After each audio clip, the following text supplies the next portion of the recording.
Hello guys, কেমন আছো সবাই? Welcome back to my channel pretty task. এই সেকেন্ড পার্টটা পোস্ট করতে অনেকটা সময় নিয়ে নিলাম, এই জন্য প্রথমেই তোমাদের কাছে ক্ষমা চেয়ে নিচ্ছি। যেমন কি তোমরা জানো, দীঘা তৃতীয় দিনে আমরা চলে গেছিলাম সাইট সিন করতে। দুপুরবেলা লাঞ্চেই আমরা বেরিয়ে পড়েছিলাম। আমাদের ফার্স্ট লোকেশন ছিল চন্দনেশ্বর মন্দির, যেটা কিনা দীঘা থেকে বেশ খানিকটা দূরে। আমাদের যিনি ড্রাইভার আঙ্কেল ছিলেন, উনি বলছিলেন যে চন্দনেশ্বর মন্দির কিন্তু পড়ছে উড়িষ্যায়, তাই চন্দনেশ্বর মন্দির যাওয়ার জন্য আমাদের পশ্চিমবঙ্গের গণ্ডি পেরোতে হয়। চন্দনেশ্বর মন্দিরে পূজিত হন মহাদেব, আর এখানে সব থেকে বেশি ভিড় হয় শিবরাত্রির দিন। ভাগ্যক্রমে আমরা যেদিন গেছিলাম সেদিন কিন্তু শিবরাত্রিই ছিল, আর সত্যি বলতে এতটাই ভিড় ছিল যে সেটা আর বলার নয়। বাইরেটা ভীষণ সুন্দরভাবে সাজানো হয়েছিল এবং আশেপাশে কয়েকটা পুজোর সামগ্রীর দোকান এবং আরও কয়েকটা টুকটাক দোকান ছিল। ওখানকার মানুষদেরই এতটাই ভিড় ছিল যে পা রাখার পর্যন্ত জায়গা হচ্ছিল না। ভিতরে ঢুকে দেখলাম আরও বেশি ভিড়। সারি সারি মানুষ মাটিতে বসে আছে, কেউ লাইনে দাঁড়িয়ে আছে। যত তাড়াতাড়ি সম্ভব মহাদেবের দর্শন করে বেরিয়ে পড়লাম আমাদের নেক্সট লোকেশনের উদ্দেশ্যে। আমাদের নেক্সট লোকেশন ছিল তালসারি, আর তালসারি যাওয়ার পথে আমাদের যিনি ড্রাইভার আঙ্কেল ছিলেন, উনি আমাদেরকে কাজু গাছ এছাড়াও পান গাছ আরও নানান রকমের গাছ দেখাচ্ছিলেন, আর কিভাবে তা চাষ করা হয় তাও বলছিলেন। একটা জিনিস আমাদের খুব অদ্ভুত লেগেছে, আমরা যখন এই রাস্তা দিয়ে তালসারির দিকে যাচ্ছিলাম, প্রত্যেকটা মোড়ে মাঝবয়সী ছেলেরা প্রত্যেকবার অন্য অন্য পুজোর নাম করে আমাদের থেকে চাঁদা চাইছিল।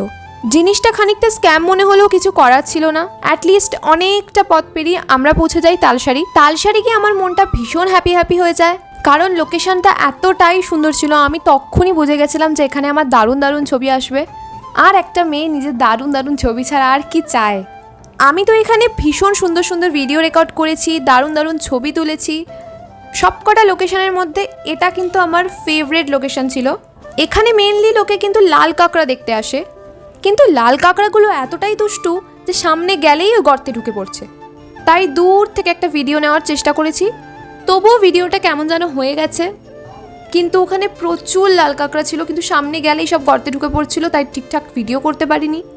তালসারি যাওয়ার পথে আর তালসারি দিয়ে ফেরার পথে এই রাস্তাটা কিন্তু খুব ভালো লেগেছে আমার। মাঝে রাস্তা, দুপাশে দেখো গাছপালা জঙ্গল। এখনই যদি এরকম হয়, রাত্রে কেরম লাগে এই জায়গাটা। তালসারি দিয়ে বেরিয়ে আমাদের নেক্সট লোকেশন ছিল রাধা গোবিন্দ মন্দির, কিন্তু মন্দিরের ভেতর ক্যামেরা অ্যালাউ না থাকায় আমি কোনো ক্লিপ নিতে পারিনি। তবে সত্যি মন্দিরটা কিন্তু খুব সুন্দর ছিল। এরপর আমরা চলে গেছিলাম উদয়পুর বিচে, যেখানে কিন্তু প্রচুর মানুষ ছিল। উদয়পুর বিচ থেকে কিন্তু আমরা অনেক জিনিস কিনেছিলাম, মেনলি গিফট করার জন্য। তারপর সন্ধে হয়ে এসেছিল, আমরা চলে গেছিলাম ওল্ড দীঘায়। আমরা কিন্তু এর আগে যতবারই দীঘায় এসেছি ওল্ড দীঘায় স্টে করেছিলাম, তাই জন্যই ওল্ড দীঘাতে আমাদের কাছে খুব চেনাও লাগে। এখানকার মার্কেট থেকেও আমরা অনেক কিছু কিনেছিলাম। কিছু কিনবো না করে আমরা প্রত্যেকবার প্রচুর জিনিস কিনে ফেলি। লাস্টলি হোটেল যাওয়ার আগে ওল্ড দীঘা থেকে আমরা কাজু আলমন্ড এসব কিনে নিয়েছিলাম। এছাড়াও কিনেছিলাম দুটো ব্যাগ, অনেকগুলো ঘট, কয়েকটা পেন্সিল বক্স। নেক্সট ডে 10টায় আমাদের বাড়ি ফেরার ট্রেন ছিল, তাই লাস্ট আর যা ঘোরার ছিল আর টুকটাক কিছু জিনিস কেনার ছিল কিনে আমরা সমুদ্রের ধারে কিছুক্ষণ হাওয়া খেয়ে চলে যাই হোটেলে।